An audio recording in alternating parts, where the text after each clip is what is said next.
Mechi iliyowakutanisha Morocco dhidi ya Netherlands kwa sasa ni full time na imemalizika rasmi.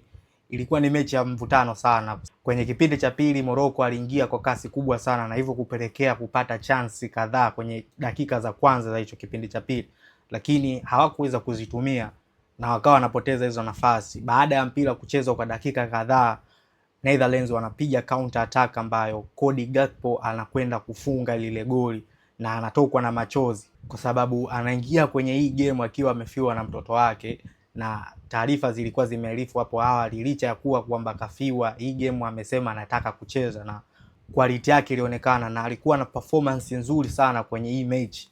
Dakika za jioni, kwenye dakika za nyongeza pale Morocco anapata goli la kusawazisha kupitia beki wao, wakati na chongwa cross anamalizia kichwa kizuri sana na hivyo kusababisha hiyo game kwenda extra time. Kwenye extra time zilipatikana chance kadhaa za wazi na zilishindwa kutumika.